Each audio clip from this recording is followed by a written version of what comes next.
hadisnya di Bulughul Maram itu. Nah, kemudian pasal yang kedua itu adalah tentang penggunaan wadah emas dan perak. Sudah kayaknya udah Oke, Bismillahirrahmanirrahim. Saya baca terlebih dahulu. Wa juludul mayyitati tadhuru bid-dibari illal illa jildal kalbi wal khinziri wa ma tawallada minhuma aw min ahadihima wa adnul maitati wa sya'ruha najisun illal adamiyya.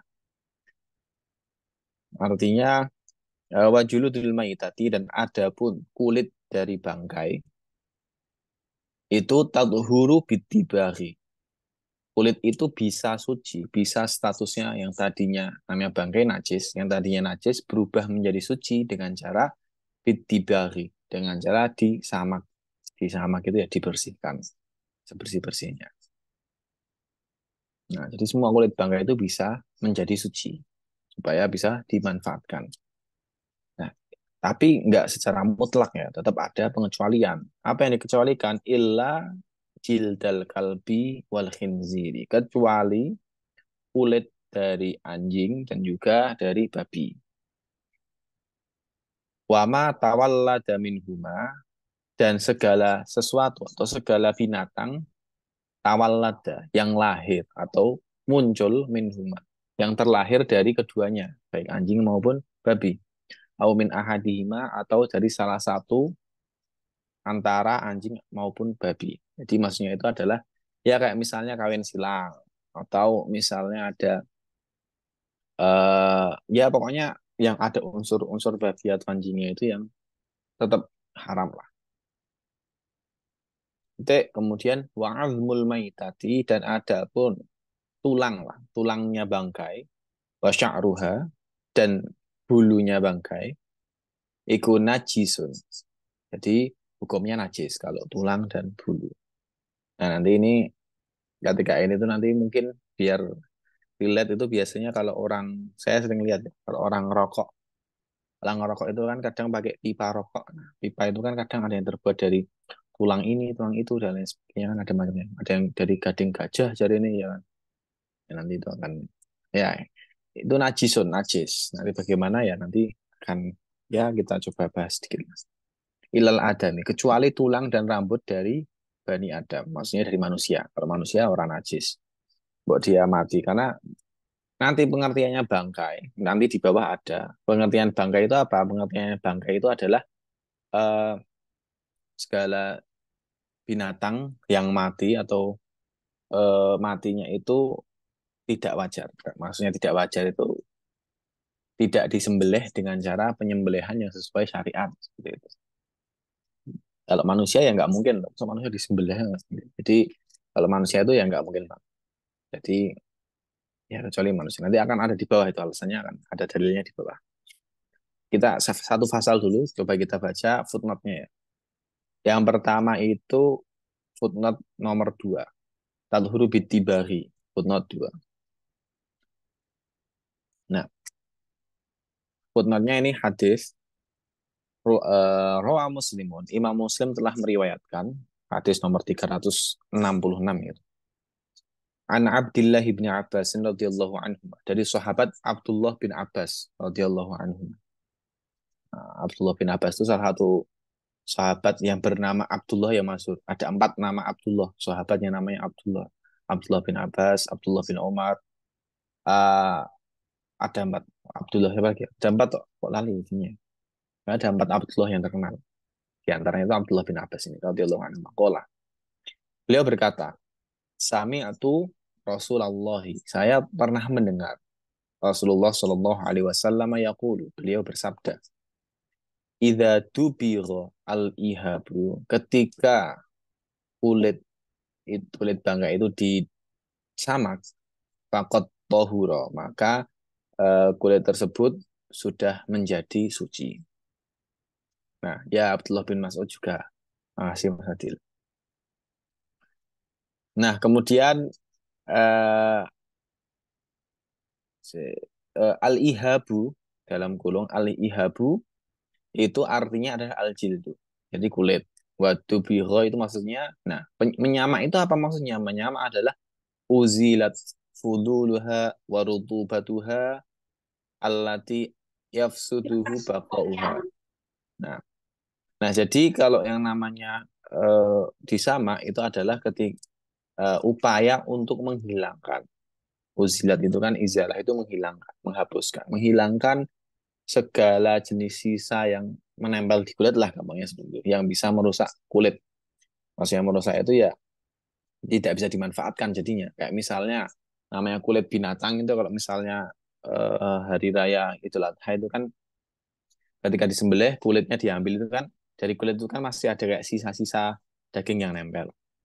Cuman kulit itu tetap nggak najis itu karena dia bukan dari bangkai, disembelih kan soalnya. Nah kalau yang bangkai itu kan ya sama aja lah kulit.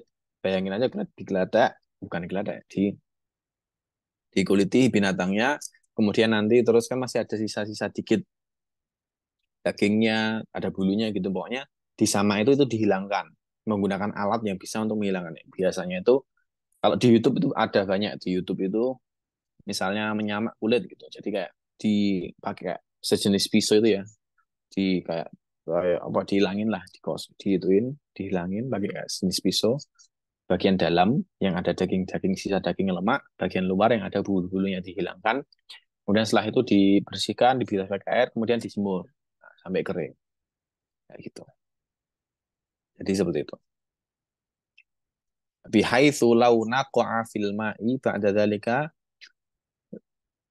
lam ya'ud ilaihi anit. Jadi ya intinya ketika sampai bersih sehingga nggak bakal ada apa ya binatang yang bisa hidup. Maksudnya kayak nggak ada set lah apa belatung di sana. Ya kalau misalnya masih ada daging-daging yang dikit itu kan kalau didiemin di luar itu kan nanti mesti ada laler mencok laler datang ke sana kemudian ngendok jadinya ada setnya ada belatungnya dan seterusnya.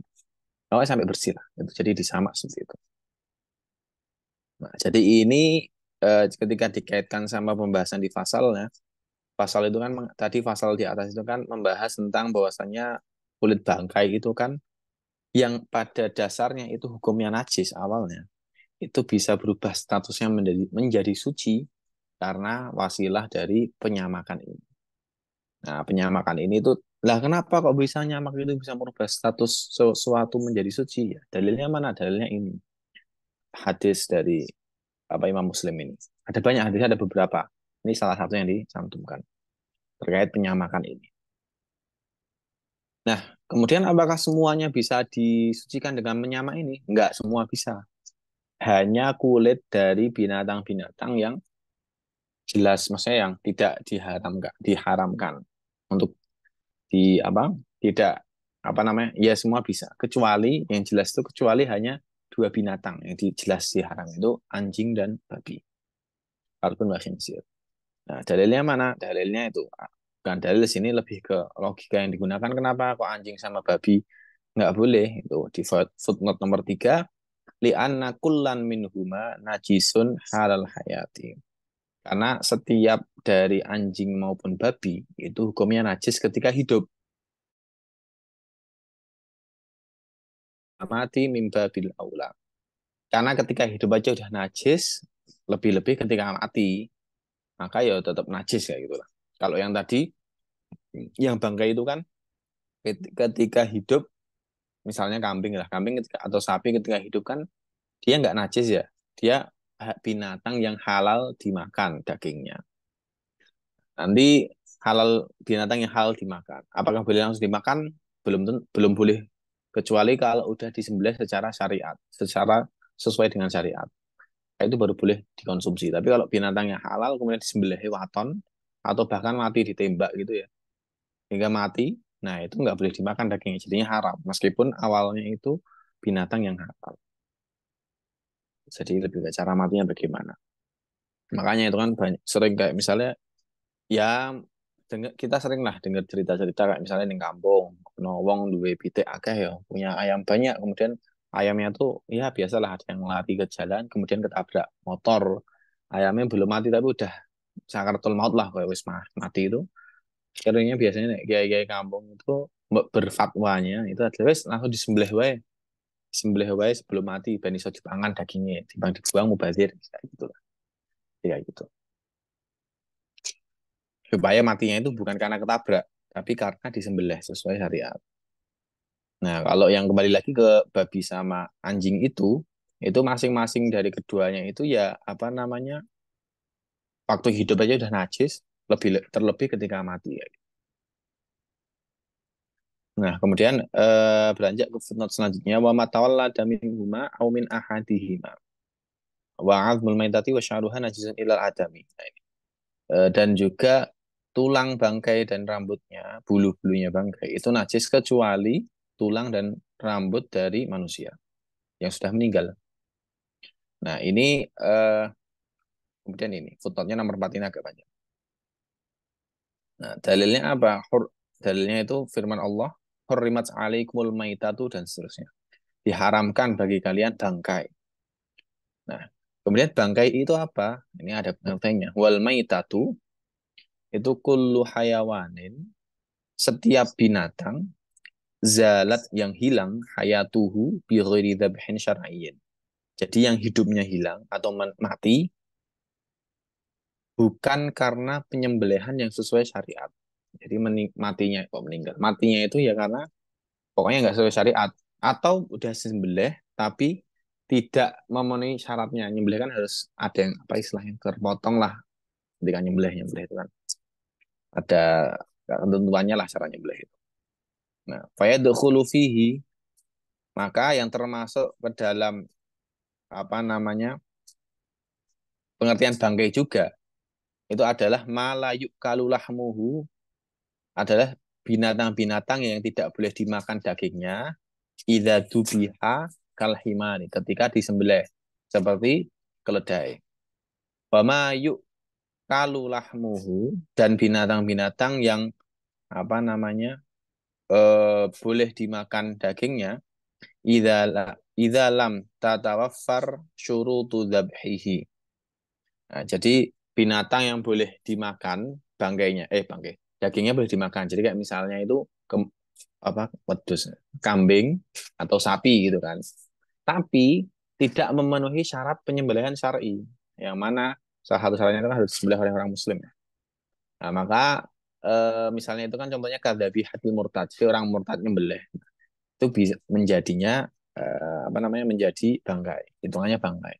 Atau gampangannya gini lah. Sembelihan yang dikhususkan untuk misalnya ini saya nyembelih ini atas nama Tuhan, misalnya berhala apa-apa gitu-gitu. Nah, itu juga itu jadinya haram. Karena meskipun itu sapi, tapi dia disembelihnya itu atas nama selain Allah, maka dia menjadi haram. Jadinya nggak boleh dimakan. Nah, tapi kalau kita nggak tahu gimana, misalnya di luar negeri, ya udah nggak apa-apa. Jadi nggak apa-apa karena kita nggak tahu ya wes gitu. Saya ada dua pendapat, saya ada kayak ya udah nggak apa-apa karena kita nggak tahu. Ada yang mengatakan harus dicari tahu kan bisa mesen daging yang halal kan ada banyak di Eropa gitu gitulah misalnya. Ya itu nah. Ya ada pembahasannya sendiri lah. Ya nanti kalau ada kita bahas lagi. Wa ilam yakun fihi dorun bisihhati. Meskipun yang tadi ya sembelihan yang tidak memenuhi syarat, saya disembelih non muslim, itu meskipun sejatinya bangkainya itu dia itu ya karena disembelih sesuai aturan ya mesti nggak berbahaya. Lam yakun fihi doror, jadi tidak ada maldorot di dalam binatang yang mati itu. Hanya saja dia tidak memenuhi persyaratan. Wa alaihi fatahrimul maitati dalilun najasati. Oleh karena itu, maka pengharaman apa namanya pengharaman bangkai, namanya bangkai diharamkan itu menunjukkan kenajisannya. Jadi sesuatu yang diharamkan itu berarti bangkai diharamkan, berarti itu adalah sesuatu yang najis gitu. Karena ada kaidah li anna tahrimama, karena pengharaman sesuatu la dharara fihi, yang tidak ada atau tidak menimbulkan maldorot, wala hurmata lahu dalilun najasatihi, dan tidak ada kehormatan di dalam sesuatu tersebut, maka itu menunjukkan kenajisannya. Jadi kalau misalnya ada HP, misalnya ada handphone itu kan tidak ada madorotnya, misalnya gitu, nggak ada madorotnya. Terus handphone itu kan juga bukan sesuatu yang kita hormati, tidak sesuatu yang bukan sesuatu yang dimuliakan. Sehingga kalau handphone diharamkan, maka itu juga bisa dipahami handphone itu najis seperti itulah. Jadi ketika ada sesuatu yang tidak ada maldorot, tidak menimbulkan maldorot maupun tidak dihormati sesuatu itu, maka ketika itu diharamkan itu menunjukkan kenajisan. Kenapa kok ada kata-kata dihormati? Nanti akan ada di paragraf selanjutnya penjelasannya. Wa najasatuha tastatbi'u najasata ajzaiha. Dan kenajisan sesuatu itu tadi otomatis juga menghendaki atau ya mengikutkan kenajisan bagian-bagiannya. Namanya misalnya kayak anjing najis, maka otomatis ya segalanya najis, bagian-bagian dari anjing, kakinya anjing, buntutnya anjing, giginya anjing, bulunya dan lain sebagainya. Najisnya sesuatu itu menghendaki kenajisan bagian-bagian dari sesuatu tersebut. Segala bagiannya, susunannya. Gitu. Nah, terus paragraf selanjutnya wa amal adami. Nah, ini yang terkait makanya kenapa kok kaidahnya tadi segala sesuatu yang tidak ada bahaya, tidak bahaya dan juga tidak dihormati ketika diharamkan itu mengindikasikan kenajisannya. Nah, karena ini wa amal adami falatan jusmaitatuhu. Adapun kalau manusia itu bangkainya, bukan bangkainya, sorry, mayitnya ketika kondisi sudah meninggal itu tidak najis. Maka dari ajza'uhu, begitu juga bagian tubuh dari manusia. Kenapa? Di qauli ta'ala, karena Allah telah berfirman, walaqad karramna bani Adam. Dan sungguh kami telah memuliakan bani Adam, manusia. Nah, oleh karena itu tadi kan kaidah yang atas itu kan mala dororo fihi wala hurmata lahu dalilun aja. Jadi kan ada sesuatu yang diharamkan dan sesuatu tersebut tidak ada bahaya dan juga tidak sesuatu yang dihormati atau bukan manusia, maka itu menjadi dalil kenajisannya. Wahada yatanafi ma'al qawli binajasatihi ba'da mautihi. Dan bukti ayat itu bisa menafikan atau apa namanya menyangkal perkataan yang menyatakan bahwasanya manusia itu menjadi najis ketika sudah meninggal. Nah, kemudian ya kalau enggak najis apa namanya kalau enggak najis berarti boleh dong dimakan. Maksudnya mangan menungso ya semanto itu. Kanibalisme gitu. Enggak, tapi itu haram kita memakan dagingnya manusia. Kenapa? Wahar itu ada kalimat setelahnya. Waharuma tanawulu lahmihi lihormatihi. Dan haram memakan dagingnya manusia karena apa? Karena alasan dihormati. Karena manusia itu dimuliakan. Karena kemuliaan manusia. Karomatu maksudnya ya karena kemuliaan manusia itu tadi. Jadi dagingnya manusia itu haram dimakan bukan karena dia najis, bukan karena apa ada mandorot enggak, tapi karena lihormatihi, karena kemuliaan dari manusia itu tadi.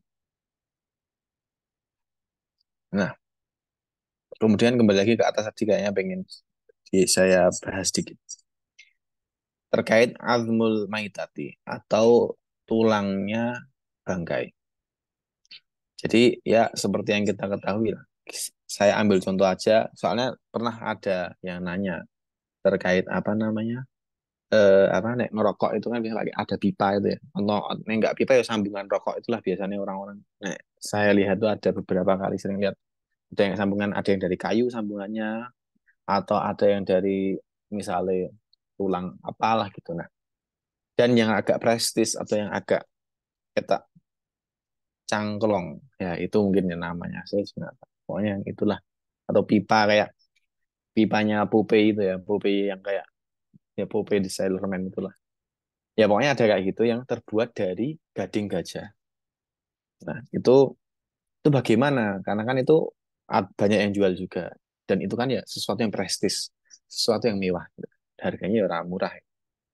Nah, itu bagaimana boleh nggak kita menggunakan itu.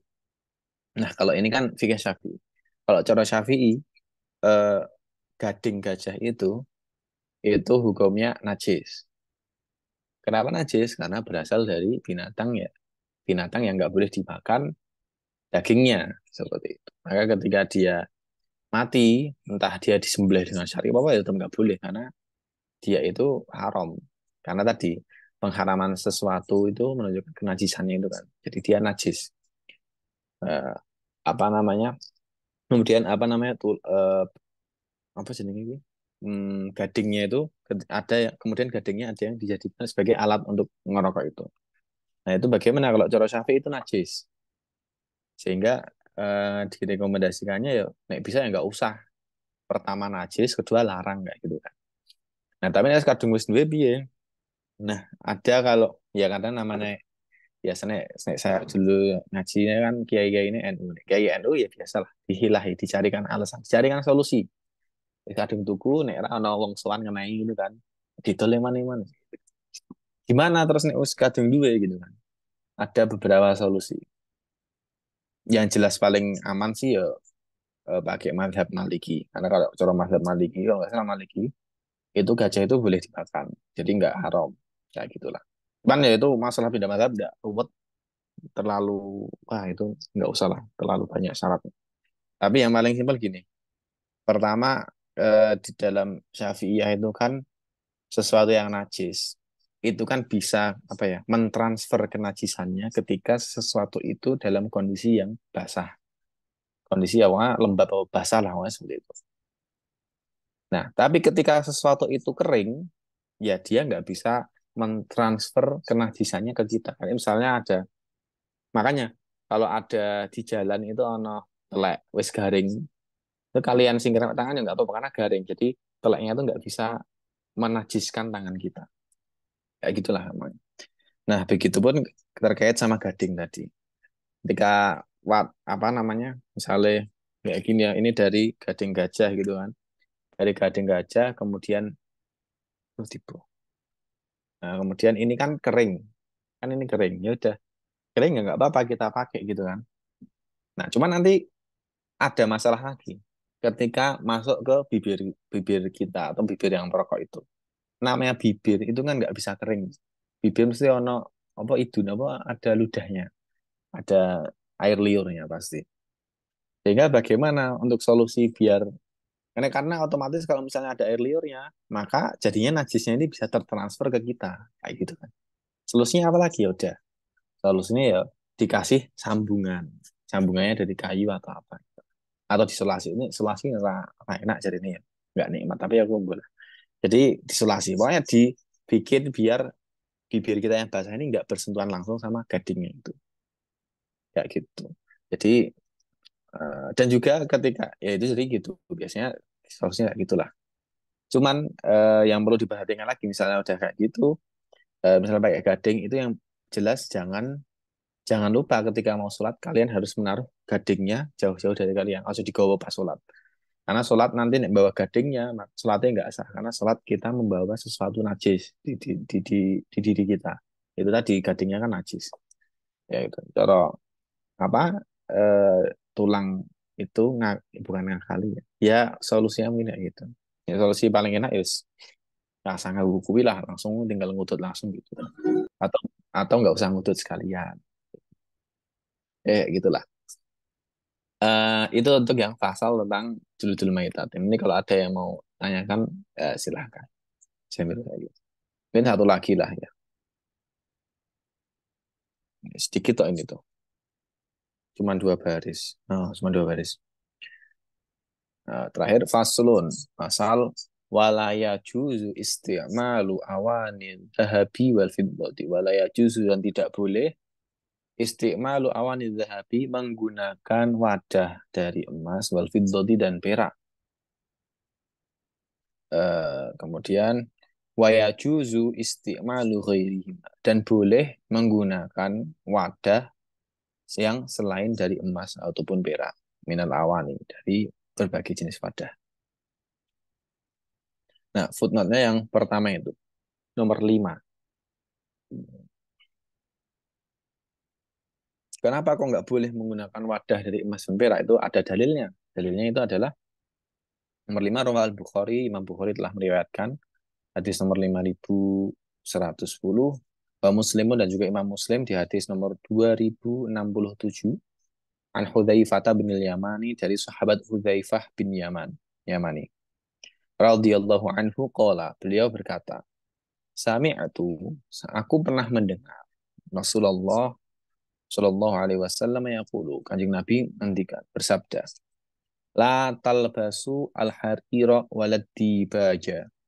Janganlah kalian menggunakan sutra dan juga jangan menggunakan dibaja itu ya pakai salah satu jenis olahan sutra lah, pakaian larang.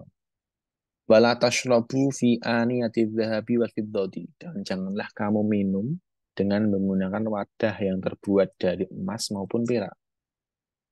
Wala ta'kulu fi sihafiha, dan janganlah kalian makan dari piring-piringnya yang terbuat dari emas maupun perak. Fa innaha lahum fid dunya walana fil akhirah. Karena sejatinya emas dan perak itu ya jatahnya mereka, maksudnya orang kafir di dunia, dan jatahnya kita di akhirat kelak. Seperti itu. Ya itu makanya itu dalam kurung dibaja. Dibaja itu adalah salah satu nau'un nafisun min thiyabil harir. Jadi salah satu salah satu macam pakaian sutra yang paling apik lah. Kemudian aniyah, aniyatun itu adalah jamak jam'u ina'in. Bentuk jamak, bentuk plural dari kata ina. Ina itu satu wadah. Kemudian sihafiha itu jam'u sohfah wahya al-qasah. Jadi sihafiyah itu ya piring lah, nampan, piring lah, piring. Lahum maksudnya mereka itu siapa? Al-kufar, itu orang-orang kafir. Wa yuqasu 'alal akli wa syurbi, bawahnya itu, dan dikiaskan 'alal akli wa syurbi, atas makan dan minum, ghairuhuma min wujuhil istimal, selain dari makan dan minum dari berbagai jenis bentuk penggunaan pemanfaatan. Wa yashmalu at-tahrimu ar-rijal wan nisa, dan pengharaman penggunaan wadah emas perak ini juga mencakup baik bagi laki-laki maupun perempuan. Nah, jadi satu lagi, kemudian footnote yang terakhir itu nomor satu, wa yajuzu istimalu ghairihima minal awani. Jadi kalau selain dari yang terbuat emas, dari emas ataupun perak, itu nggak apa-apa, boleh digunakan, dimanfaatkan. Dalilnya ya, kenapa ya? Karena tohir, karena dia suci. Di anal asla al ibahah malam nyerit dalil tahrim. Jadi karena ada kaidah juga, hukum asal segala sesuatu itu adalah mubah, boleh digunakan selama tidak ada dalil yang menunjukkan keharamannya. Nah, al aslu fil asya al ibahah, itu kan. Ini li anal asal al ibahah malam nyari dalil tahrim, selama tidak ada dalil yang mengharamkannya. Nah, makanya itu. Nah, kemudian yang tadi di atas terkait apa namanya penggunaan ini kenapa kok diharamkan? Nah, selain alasan yang fa'inalahum fid dunya dan seterusnya itu, karena ya namanya penggunaan emas dan perak itu kan bisa dicarikan hikmahnya. Hikmahnya itu kan karena itu merupakan salah satu wujud apa ya, pemubadiran, memubadirkan sesuatu lah. Lepas kowe sugih apa gimana, tapi kan masa sesugih-sugihnya orang ketok terlalu berlebihan deh kalau sampai-sampai itu piringnya, gelasnya itu yang digunakan untuk makan itu terbuat dari emas. Emas murni Bali sak piringnya berapa puluh juta itu harganya, atau berapa ratus juta itu. Kalau satu gram saja 1 juta. Misalnya satu piring itu berapa? 250 gram. 150 gram itu 1 juta. Jadi satu piring tok itu kan. Itu jadi kayak wujud pemubadiran seperti itu. Nah, jadi itu fasal nomor 2 itu. Nanti itu fasal yang ketiga itu tentang siwak. Nah, jadi siwak itu sebenarnya itu sih mau poso, tapi itu nanti aja tidak kepanjangan, itu tidak panjang soalnya siwak. Ya, jadi mungkin itu dulu ya, dua fasal itu dulu untuk malam hari ini. Mungkin bisa dilanjutkan kalau bagi ada yang mau bertanya, baik boleh tentang ini ataupun tentang yang lainnya. Nanti katanya mau ngobrol apa mbah ya Adil. Jadi sambil ngobrol apa mbah. Ya, enggak. Oke, Gus, siap. Nah, ini jadi gimana nih, jemaah-jemaah sekalian, apakah sudah bisa dipahami ya? Jadi tadi habis ngebahas tentang eh, apa Gus, najis najis di bekas-bekas hewan Gus ya, atau kulit dan sebagainya Gus ya. Nah, ini Gus ada Hmm. pertanyaan Gus dari Mas Adil Gus. Hmm. izin bertanya, apakah samak-samak ini prakteknya ada di negara kita, Gus? Monggo, Gus. Wah ya ada jelas nih. Contoh paling gampang nyamak itu kayak nek kalian pernah selawatan toh, ada rebana, terbang, terbangan tuh rebana itu kan disamak kulitnya. Nek nggak disamak ya nggak bisa untuk nganu toh, untuk apa? Dijadikan alat rebana. Nah, itulah ada jawabannya ada. Aman ya, Gus. Ada Seperti ya. itu. Jadi ada nih Mas Adi. Bukan samak ikan ya, maaf nih, emang sama. Iya iya iya iya. Masuk masuk masuk. Jokes Arab. Jokes Arab.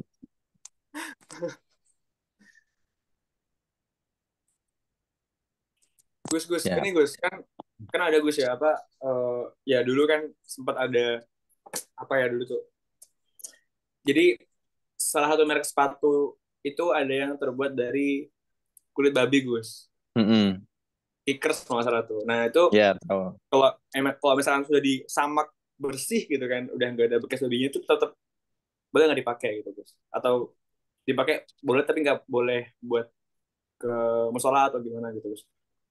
Ya sebenarnya ya nek bisa ya jangan. Namanya kulit anjing sama babi itu kan ada. Jadi dia maupun disamak sebersih apapun ya tetap najis gitu kan.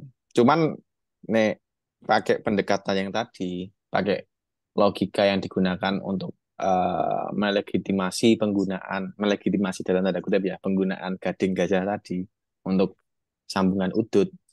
Nah, itu bisa jadi digunakan juga untuk nek misalnya sekadung duit apa skitcher ya. Nah, Iya gitu. nggak kickers tuh kickers. Oh Apa gitu. tuh? Kickers. Kickers. Jadi selama dia nggak basah, ya udah nggak apa-apa. Dia najis tapi najisnya nggak berpindah ke kaki. Tapi nek sekalinya basah, namanya kan ya hampir nggak mungkin toh mas. Kamu pakai sendal, pakai sepatu nggak keringetan sedikit pun. Nah, Oh sekalinya iya. keringetan, sekalinya basah, ya kamu harus basuh 7 kali kakimu. Oh iya. Siap siap siap. Jadi kayak gitu. Ya jadi kuncinya kalau Syafi'i itu ya itu basah enggaknya. Karena syarat ya media syarat mentransfer status najis itu ya harus basah. Oke oke. Oh ini nih dari Mas Alvin Almazaya. Ini pentolan nih Gus. Ini pentolan angkatan nih Gus. FYI Ya, Gus. Kalau semisal lagi survival atau tersesat di pegunungan, terus bahan makanan terbatas. Nah, kadang kita mm-mm. juga kalau ada hewan langsung dimakan. Apakah harus sembelih sendiri atau gimana, Gus? Gitu. Jadi Oh lagi gitu. di hutan nih, Gus. Tanya. Kan emang dia tuh ini, Gus. Jadi Mas Alvin ini kebetulan tuh dulu waktu di pondok itu orang anak alam gitu, Gus. Anak alam gitu. Mm-mm. Jadi mungkin udah pernah praktek langsung gitu ya. Monggo, Gus. Ya ya. Ya kalau yang masalah itu sih sebenarnya ya namanya survival ya. Survival tuh kalau di dalam bahasanya di dalam fikih itu ya ada istilahnya darurat. Jadi survival itu mungkin kalau namanya survival kan kepepet ya. Jadi di posisi kita tuh bukan posisi ikhtiari, bukan posisi yang kita bisa milih-milih kayak ada makanan, misalnya ada ular, ada makanan daging babi sama daging ayam, milih mana ya, milih daging babi lah, itu enggak. Nama survival itu kan darurat, nih kita enggak makan yuk iso bahaya gitu kan, mengancam nyawa kita. Nah makanya kalau namanya ketika survival itu ya enggak apa-apa. Mau ya survival namanya ya keadaan darurat ya, namanya darurat itu ya nggak apa-apa kamu mau makan makanan yang haram pun itu nggak apa-apa, namanya darurat. Cuman darurat ini ya makannya bukan makan, maksudnya cara makan ketika kondisi darurat ini yang perlu diperhatikan, yaitu ketika makan itu bukan terus makan seperti kita makan biasa. Cuman makannya itu kan jadi status halalnya sesuatu yang haram itu temporer, jadi nggak terus Hmm. dari berubah halal. Jadi temporer, jadi ada masanya nih, ada tenggang waktunya nih. Itu ketika apa? Jadi sekiranya itu ketika kamu makan itu kamu udah cukup. Jadi mungkin kalau istilah dari orang makan lah, mungkin makan berapa suapan sih? 3, 4, 5 udah cukup. Kamu udah kenyang, bisa melanjutkan lagi, udah kamu lanjutkan. Jangan terus habis itu eh, makan terus, wah enak ini suarek, terus pangan meneh, ya, gimana aja. Jadi namanya darurat itu menghalalkannya itu, membolehkannya itu ya hanya sebatas sebagai survival tadi. Namanya survival kan, menyapa ya bertahan hidup itu tadi. Jadi seperti itu. Jadi nggak terus kayak wah ini boleh langsung kayak wah langsung dimakannya langsung jajaran nggak, tapi tetap ada batasnya. Jadi nggak langsung halal 100, maksudnya halal langsung kayak gitulah pahamnya. Jadi ada nggak langsung ya secukupnya sebatas menjaga diri kita karena eh, syariat Islam itu kan fokusnya atau fokus utamanya itu kan salah satunya hifdzun nafas, menjaga diri orang muslim. Jadi ada 5 maksud itu syariah ya, tujuan syariat pensyariatan sebuah hukum itu kan ada 5, salah satunya itu hifdzun nafas. Jadi ya menjaga diri itu merupakan salah satu tujuan primer dari agama Islam. Makanya kan ada ayat wala taqtulu anfusakum, janganlah kalian ya menyakiti diri kalian, membunuh diri gitu. Nggak boleh ya karena itu tadi apa namanya menyakiti diri. Nggak tidak tidak apa ya merepresentasikan hifdzun nafas dari agama Islam. Gitu, Mas Alvin. Siap. Nah, itu ya Mas Alvin. Jadi perlu ditekenin nih buat Mas Alvin yang suka ngebolang nih. Status halal sebuah hal yang haram itu sementara, Gus ya. Takutnya kan nanti beliau jadi malah jaraki. Ah, tidak bisa bareng-bareng nih. Berarti kalau semisal ini Gus cinta aku Gus. Nek Ya, semisal ada babi terus kita panggang terus kita makan sama babi itu nggak boleh ya gitu ya. yo yo enggak no. Ah, secukupnya aja. Kayak gitu. Sesungguhnya ya, ya oke oke. Kali ini boleh Nah, tapi separak wes berarti wis cukup berarti. ya separak lah. Separak wes cukup. Nggak usah dibawa wes ditinggal kayak baik. Kayak Saya kira gitu. dibungkus Gus Gombol Gus. Wah, itu sih.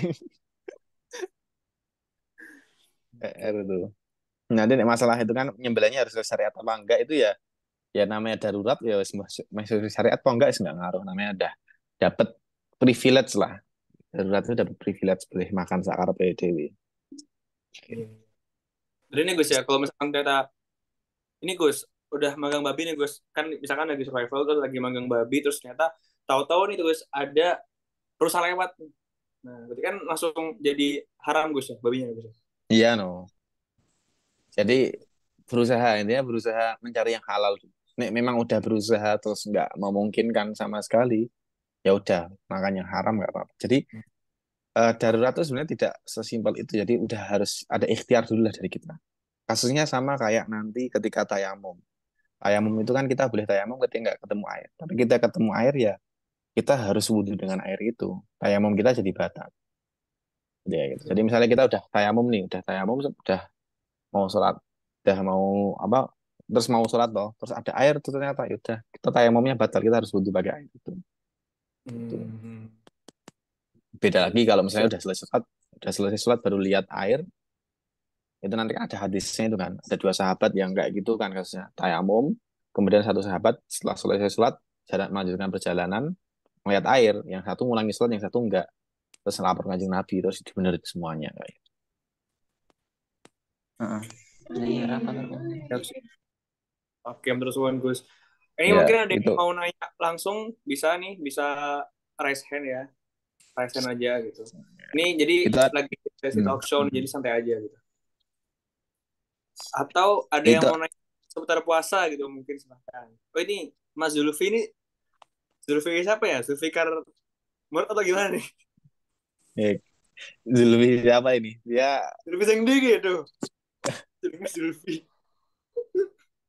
itu ada yang nanya tuh Mas Adil nanya nah itu di chat izin Chat. bertanya di film based on true story itu pernah ada peristiwa pesawat jatuh di pegunungan es, akhirnya mereka terjebak 50 hari dan hidup selama itu terpaksa makan bangkai teman-temannya yang meninggal. Nah, itu gimana hukumnya gue? Apakah kedaruratan sama dengan makan makanan haram seperti babi dan lain-lain? Ya, ya gimana lagi kalau misalnya memang caranya bertahan hidup ya. Nah, darurat itu ya namanya darurat itu tidak bisa dirasionalkan. Ya nggak kebayang lah dan kita nggak mungkin mau dalam keadaan seperti itu kan.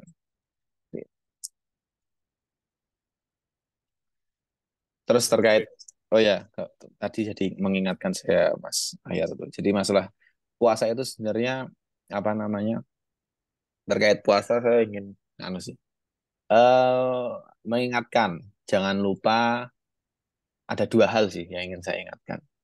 Ya lebih ke mengingat ya sebagai mengingatkan diri saya dan teman-teman usini nafsi wa iyyakum lah seperti itu. Yang pertama itu terkait masalah niat. Jadi terkait masalah niat itu adalah ya sebagaimana yang kita ketahui kalau yang namanya puasa itu kan syaratnya itu harus apa namanya puasa wajib ya itu harus tabiitun niat atau puasa niatnya itu harus pada malam harinya.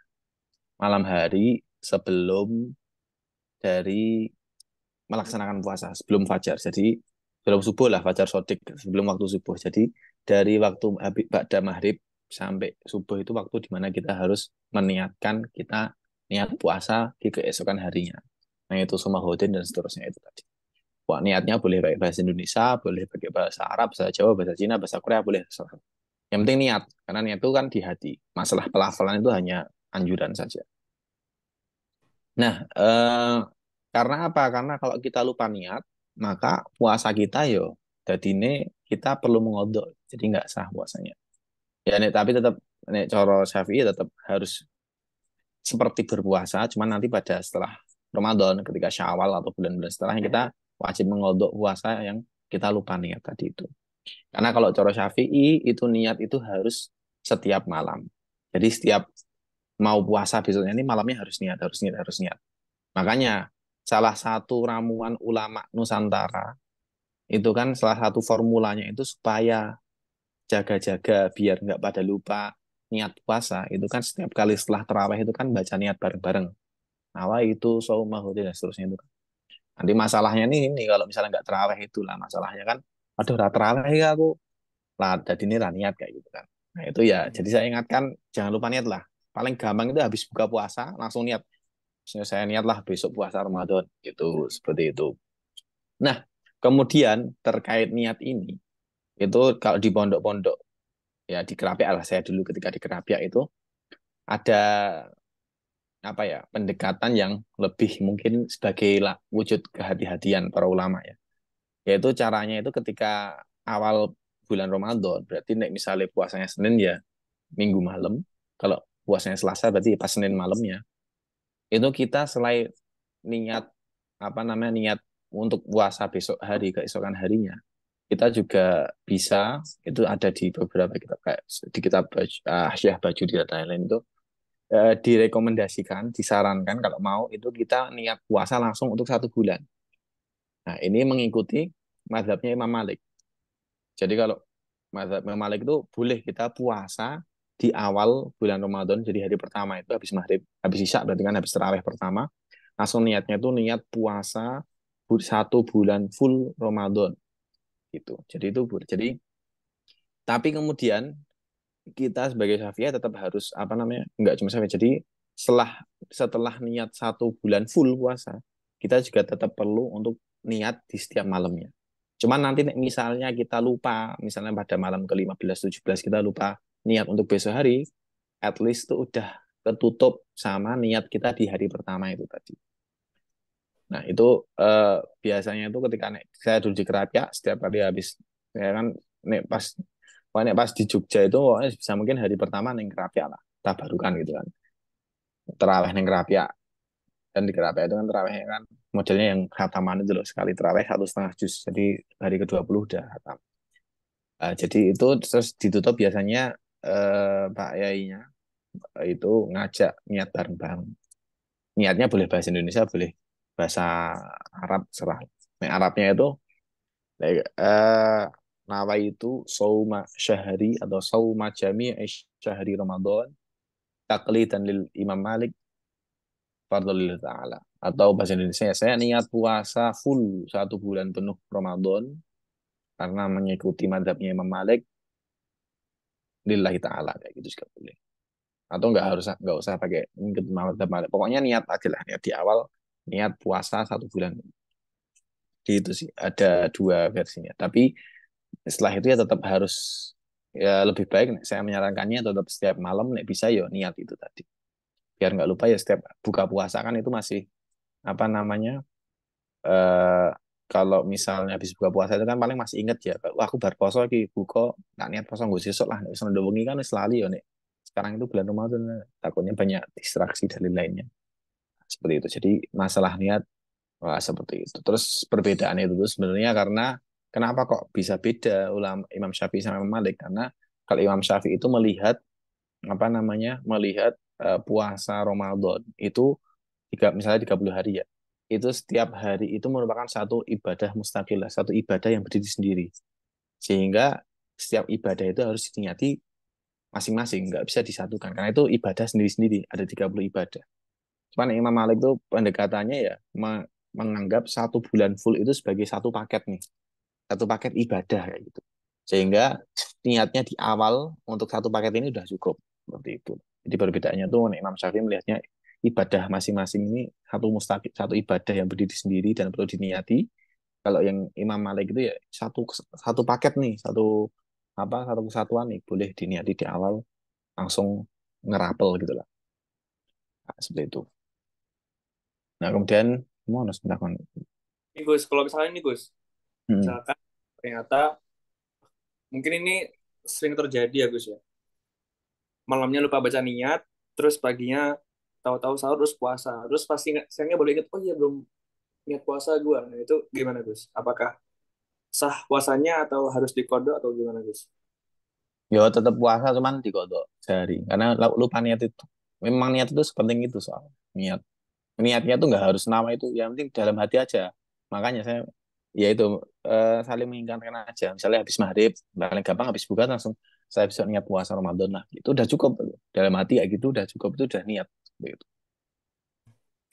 Kalau niatnya Jadi ini, kalau niatnya pas sahur bisa nggak Gus? Nggak bisa Gus ya? ya sebenarnya sebelum subuh nggak apa-apa. Sampai subuh pokoknya waktunya itu. Oh, sebut Jadi tuh habis waktu maghrib paling. sampai subuh. Heeh.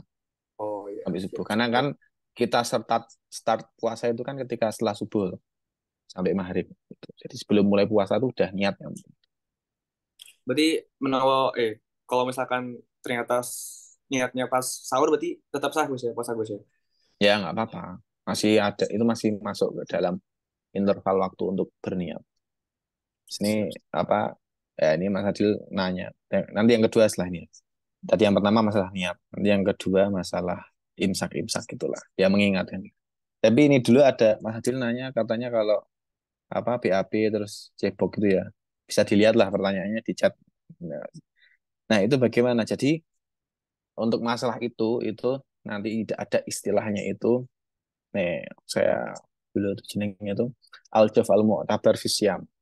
Jadi ada beberapa jalur, beberapa rongga tubuh yang dianggap sebagai jalur yang ya gampangnya jalur normal di tubuh kita yang kita harus menjaganya jangan sampai kemasukan makanan maupun minuman gitu gitulah.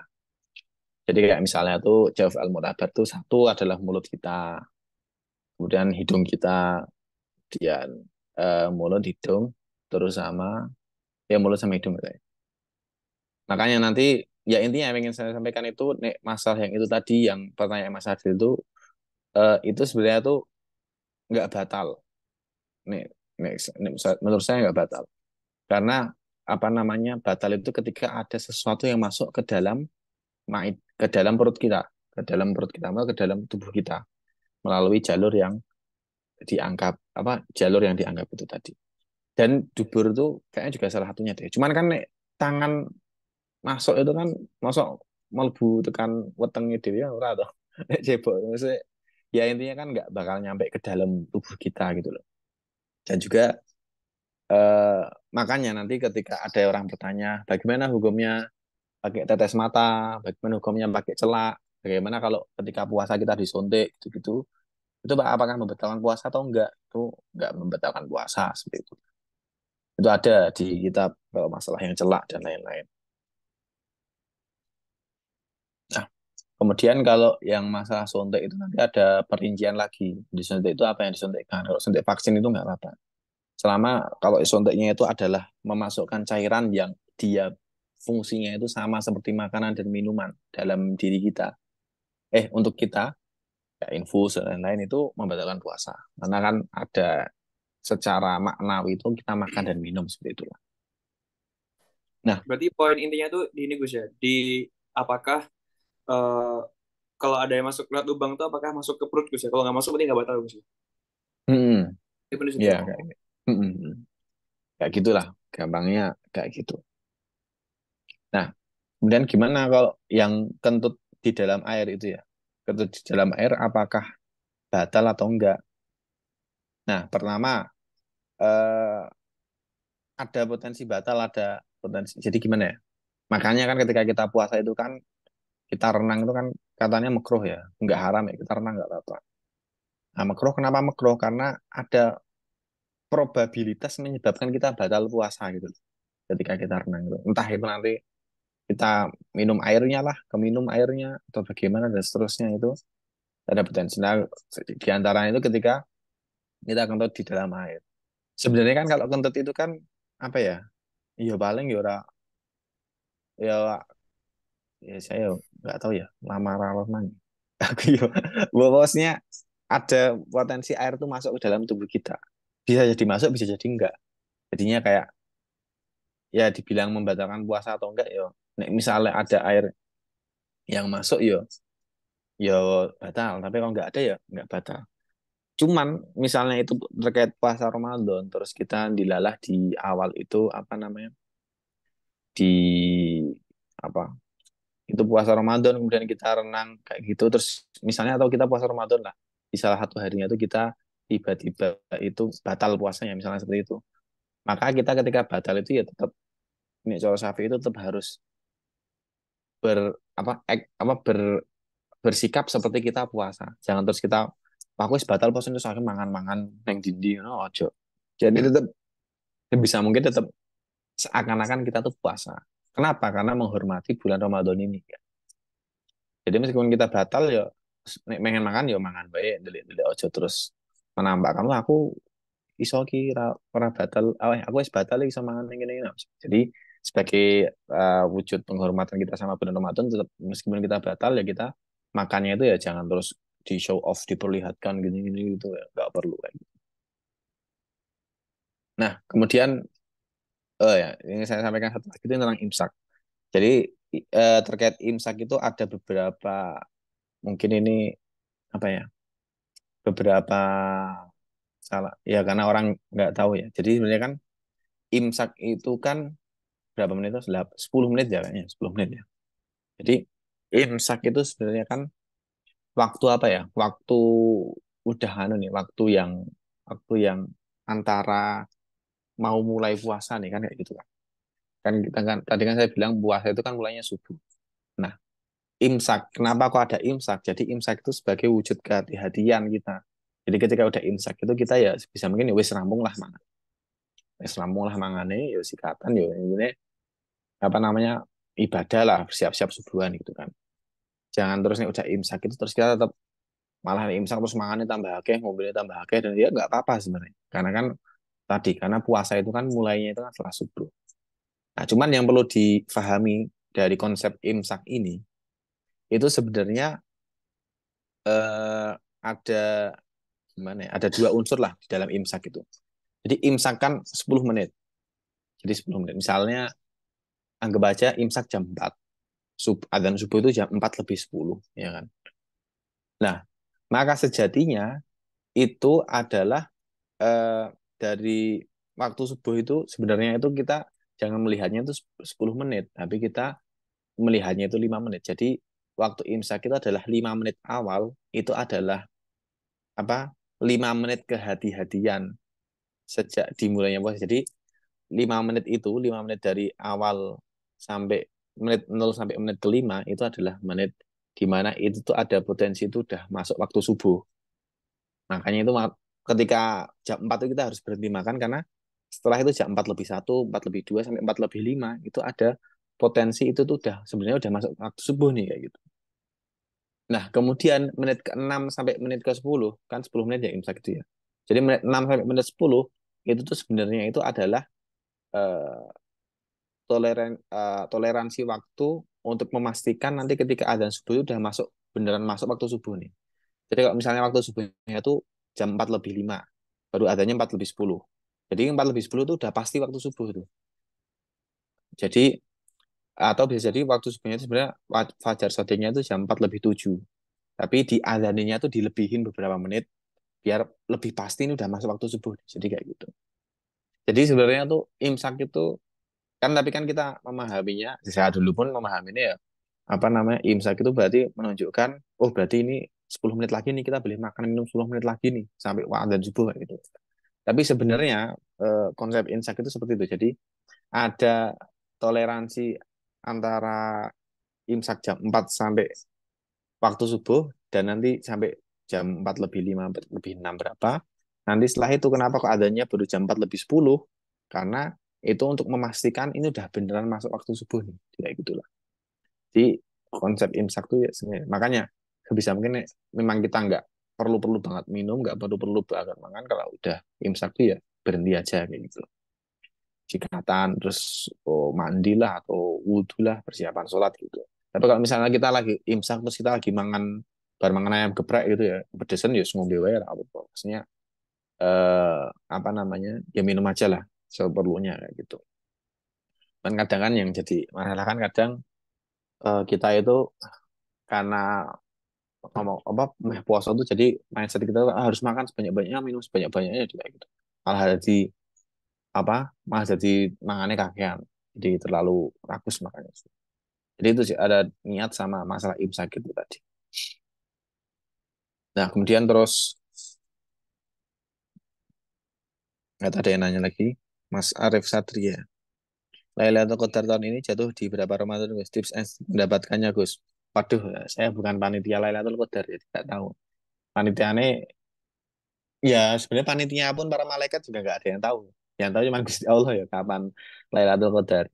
Cuman kalau tanda-tandanya, tanda-tanda dari Lailatul Qadar itu sebenarnya banyak para ulama yang menuliskannya. Maksudnya di antaranya itu mungkin ketika hari Lailatul di mana Lailatul Qadar itu apa namanya hawanya itu ya nggak dingin ya nggak pokoknya tengah-tengah lah nggak dingin nggak panas terus yo yo segitulah pokoknya suasana itu syahdu. Terus ada yang mengatakan Lailatul Qadar itu ketik salah satunya itu ada hari-hari yang ganjil, hari-hari ganjil mulai 17 ke atas, hari-hari ganjil ya banyak lah para ulama itu menceritakan ciri-ciri Lailatul Qadar berdasarkan pengalaman mereka. Cuman fixnya bagaimana ya walau alam, ada yang tahu seperti itu. Nah, kenapa kok Gusti Allah itu gampangannya itu menyembunyikan apa namanya? Ya membuat Lailatul Qadar itu menjadi misteri. Kenapa? Karena ya itu sebagai wujud dia memotivasi kita untuk beribadah di bulan Ramadan ini. Coba bayangin ya, misalnya Gusti Allah udah ada, misalnya misalnya ya, misalnya ngendikan Lailatul Qadar pada tanggal 21 Ramadan. Setiap 21 Ramadan itu adalah Lailatul Qadar. Maka saya orang-orang ibadah kenceng itu ketika malam 20, 21 tok gitu. Ketika hari-hari lainnya ada malas ah gue lah Lailatul Qadar kan padha wae mek iki kan puasa 30 hari, Lailatul Qadarnya sehari. Nah, aku pas Lailatul Qadar sregep, maka ayo di pengke sewu kan ganjaranku. Jadi kayak mikirnya tuh jadi gitu. Ketika Lailatul Qadar itu udah diketahui kapan fixnya, itu malah orang justru malah akan ya ada dua kelompok orang lah. Ada yang justru akan semakin semangat, ada yang justru malah ah gue lah pas Lailatul Qadar. Jadi hikmah dibalik. Nah ini banyak mengatakan hikmah dibalik kenapa Lailatul Qadar itu disembunyikan. Maksudnya itu disembunyikan itu jadi rahasia bulan Ramadan itu tadi supaya kita itu apa namanya enggak ya fokus ibadah aja gitu loh. Ada juga yang mengatakan itu Lailatul Qadar itu kapan? Terus nggak usah nyari Lailatul Qadar, pokoknya kamu fokus ibadah. Kan saya itu pasti selama 30 hari itu kamu fokus ibadah, dibanyakin ibadah, dikencengin ibadah, zikir dan lain sebagainya, maka mesti kamu akan mendapat Lailatul Qadar itulah. Maksudnya itu mesti dapat itu ya entah mesti satu hari dari kamu ibadah itu pasti ada Lailatul Qadar. Jadi kayak gitu. Tips and trick mendapatkannya yo yang penting itu tadi semangat ibadah terus. Maka mesti tak jamin kamu dapat lah. Kamu ibadah dari hari ke-1 sampai hari 30, sergap ibadah terus, mesti kamu dapat Lailatul Qadar. Buh, tapi di hari keberapa ya mesti dapat. Kayak gitu. Nah, kemudian, oh mas satu lagi. Dengan suatu kajian saat kita batal puasa karena beberapa sebab, katanya tetap harus ikut puasa sampai maghrib. Itu betul seperti itu atau memang boleh makan tapi harus. Nah, itu tadi. Jadi itu sebenarnya itu bukan kayak harus, apa namanya, harus ngikut, apa namanya, bukan terus harus ngikut apa puasanya bukan seperti itu. Jadi lebih ke kenapa kok terus seakan-akan kita ngikut puasa itu sebenarnya karena apa? Karena itu merupakan wujud kita menghormati bulan Ramadan itu, bulan yang datang setahun sekali gitu kan. Jadi cara menghormatinya ya itu tadi. Jadi kita ya ngikut puasa gitu lah. Seakan-akan ngikut puasa meskipun kita sebenarnya udah nggak puasa. Jadi ya karena menghormati bulan Ramadan itu. Jadi sebenarnya ya meh, meh terus mangan ya ora apa-apa sebenarnya. Cuman itu sebagai wujud kita memuliakan bulan Ramadan itu kita akhirnya ngikut puasa lah kayak orang-orang pada umumnya. Dan gue pas buka gue raisin gitu. Oh raposo ya. Ya enggak itu ya. Maksudnya ya ya intinya seperti itu menghormati bulan Ramadan. Jadi seakan-akan kita puasa gitu. Meskipun kita nggak puasa. Karena ya itu tadi bulan Ramadan kan yo bulan sing jarang-jarang tuh ya. Ini Gus, mau nanya Gus. Ya ya monggo. Kan tadi ada yang menarik nih Gus. Tentang kalau itu Gue boleh, siapa? kalau kita tuh boleh baca niat puasa itu pas sahur. Amian bil auf. Afiah, saya tolong dimati. Alumnus Al Azhar Kairo Umpes Rapiak gitu. Itu sih Gus. Ya. Ya. Gimana ya? Ya kan? Nih. Oke, jadi kan tadi ada konteks Beberapa bagus. kali pakai bedah. Kalau kita boleh kita niat puasa itu sebelum atau pas lagi sahur. Cuman kan kalau kita baca niat itu pakai konteks Arab, itu kan jadinya nawaitu shauma ghadin, terus. Jadi kita puasa besok, padahal kan kita pengennya untuk hari ini gitu. Nah, itu gimana Gus?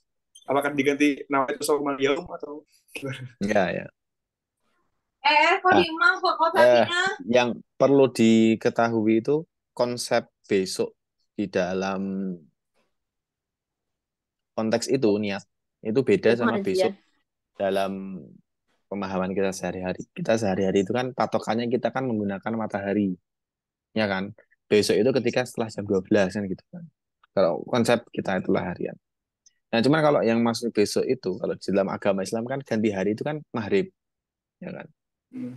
Jadi lail wan nahar kan ada lail ada nahar. Jadi ada malam, ada siang, nahar.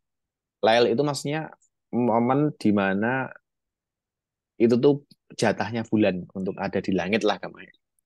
Kalau nahar siang itu jatahnya matahari untuk ada di langit. Nah, bulan itu muncul ketika kapan ya? Munculnya itu setelah maghrib. Makanya setelah maghrib sampai subuh. Nah, setelah subuh itu gantian jatahnya matahari yang keluar. Jadi kayak gitu. Nah, besok itu maksudnya besok itu adalah sepemahaman saya, besok itu adalah ya itu tadi ketika udah ganti shift nih. Besok itu maksudnya ganti shiftnya bulan ke matahari. Kayak gitu. Nah, tetap godin. Artinya tetap besok. Besok itu maksudnya ya nanti pas matahari keluar. Oke, berarti nggak diganti Gus ya, nggak diganti nawaitu shauma yaum ya? Nggak usah. Oh ya. Ya. Siap. Soalnya kalau pakai bahasa Indonesia ya, saya niat puasa hari ini ya nggak apa-apa gitu. Maksudnya saya gitu. Atau besok itu, ya nggak apa-apa. Yang penting niat puasa. Yang penting kata saya niat puasa Ramadan gitu aja. Yang penting itunya sih niatnya itu.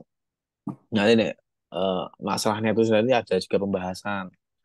Nah, yang itu apakah bacanya Ramadan apa Ramadan ini pernah dengar ya? Jika ada itu kalau Ramadan apa Ramadan ini hadis nanti itu biasanya di pondok dibahas karena itu kan berkaitan sama nahwu ya, sama nahwu dan lain-lain. Tapi itu bahasannya ada. Terus ya itu tadi sih.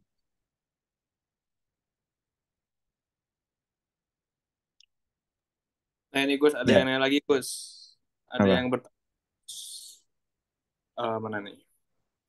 Nah ini Gus. Saat azan subuh berkumandang, tapi masih ada makanan di mulut. Nah itu apakah, karena sering ada di Gus di YouTube tuh, ada yang bilang, telan aja gitu. Tapi ada juga yang harus dimuntahkan. Nah itu gimana Gus? Ya, ya itu sebenarnya apa namanya? Ada beberapa pendapat ya. Misalnya ada yang mengatakan ya memang ada harus dilek bae habis kadung di segala di telan habis sudah lanjut puasa aja kayak gitu. Dan itu yang banyak diadopsi oleh orang-orang Mesir. Ketika saya di Mesir itu ya orang Mesir itu kan ngono ki, bukan karena enggak tapi sengaja. Jadi sengaja pas main adane wis ngombe sing akeh kok ben pas wis adan itu wis tinggal. Oh ini masih ada di mall nih tak habisin. Cuma nek corone para syekh-syekh para ulama itu ketika di sana itu tetap merekomendasikannya wis sebagai wujud kehati-hatian ini nek bisa ya nggak usah. Maksudnya nggak usah tuh ya sebisa mungkin berhenti ketika imsak gitulah. Karena kayak gitu tuh sangat rawan sekali apa ya? Ya rawan sekali nek batal apa membatalkan puasa lah gitu. Meskipun terlepas dari situ ada yang mengatakan boleh, ada yang mengatakan enggak. Cuman nek saya pribadi lebih baik ya sebagai kehati-hatian ya apa namanya nek bisa-bisa mungkin dihindari momen-momen seperti itu. Tapi nek misalnya apa namanya eh kepepet banget lagi kayak gitu terus tiba-tiba azan.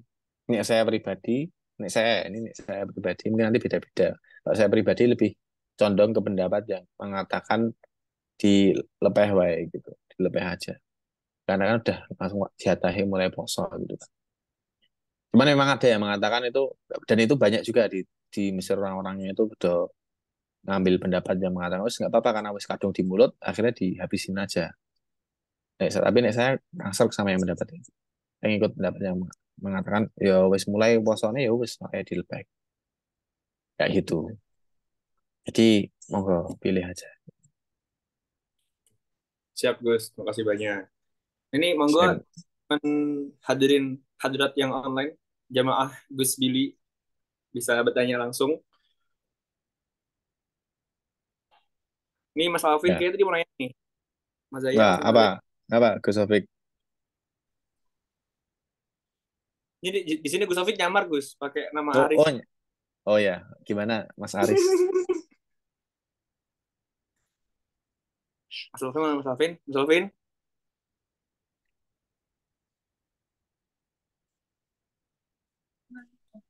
Nah ini Gus, ada lagi Gus.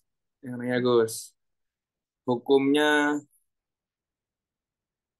muntah Gus, muntah, muntah. Muntah pas puasa tuh pripun Gus?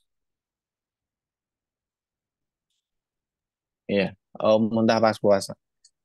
Ada perlu diperinci. Muntahnya itu apakah sengaja atau nggak sengaja? Kalau sengaja ya batal. Karena termasuk yang membatalkan puasa itu muntah secara sengaja. Jadi kayak di rogoh dhewe itu kan biasanya kan pengen muntah kan di rogoh gitu kan. Ya, dengan sengaja muntah itu membatalkan puasa. Cuman yang nggak sengaja muntahnya ya nggak apa-apa kayak gitu. Nanti baru muntah terus kumur baik. Oke. Jadi itu tinggal sengaja apa enggak muntah. Nah, orang sakit muntah-muntah itu kan ya enggak. Ya namanya tapi sakit ya enggak mending enggak usah puasa sekalian gitu kan. Kalau misalnya kayak muntah enggak sengaja itu misalnya wongi jijikan banget tiba-tiba lagi motoran terus sama mambu sesuatu yang menjijikkan terus muntah gitu ya enggak apa. Nah, itu kan enggak disengaja. Soalnya memang pengen disengaja muntah gitu kan.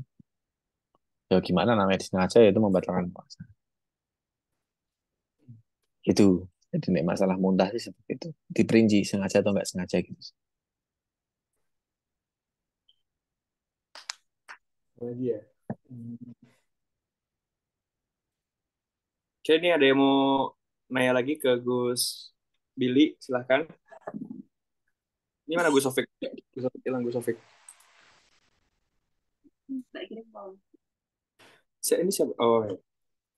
Oke. Mungkin kalau belum ada yang bertanya lagi, mungkin dari Gus Billy mau bisa memberikan ini Gus tips-tips atau closing statement nih buat eh, agenda malam hari ini tentang kulit dan tentang puasa. Oh ini ada yang mau nanya lagi nih Gus, maaf maaf maaf. Ini dari Alia. Oh, ini istrinya Gus ya, bukan? Apa? Ini Alia itu yang istrinya kan bukan? Iya paling kayak nih. Ini Gus, saya pernah dengar orang bisa sholat malam itu hanya dilakukan setelah tidur malam. Itu benar nggak ya? Padahal bukannya ulama-ulama biasanya ibadah setelah Isya sampai subuh. Nah, apakah menandakan nggak bisa sholat tahajud dan sholat malam lainnya? Itu Gus. Iya, iya, iya. Gimana? Ya, jawab sing kene, Bang. Ya wis. Ya, kalau masalah itu ya, masalah tahajud. Yang namanya tahajud itu kan sholat setelah tidur. Ya kan? Jadi, eh, sholat malam sama tahajud itu dua sholat yang berbeda. Ya kan? Sholat malam itu kan ya sholat-sholat sunnah yang dilakukan di malam hari. Itu sholat malam. Qiyamul lail istilahnya. Jadi Qiyamul lail itu pokoknya segala jenis sholat sunnah yang dilaksanakan di malam hari itu jadi dikatakan Qiyamul lail. Sholat taraweh itu juga Qiyamul lail. Pokoknya sholat sunnah yang dilaksanakan setelah sholat isya lah. Itu Qiyamul lail, sholat taraweh. Sholat hajat yang dilaksanakan di malam hari, sholat tasbih dilaksanakan setelah isya, terus ada ya sholat-sholat sunnah yang lainnya lah. Nah itu Qiyamul lail atau sholat malam. Nah cuma nanti ada yang perlu digarisbawahi namanya salah satu sholat sunnah itu adalah sholat sunnah tahajud. Nah, sholat sunnah tahajud itu kan merupakan sholat sunnah yang kalau di kitab-kitab fikih itu kan dikatakan sholat sunnah yang dilaksanakan setelah tidur, ya kan? Eh, Sehingga kalau misalnya belum tidur, itu bagaimana? Apakah bisa sholat tahajud apa enggak? Nah, kalau ya itu tadi syaratnya tahajud itu kan kita harus tidur dulu, rakitang bentar gitu kan.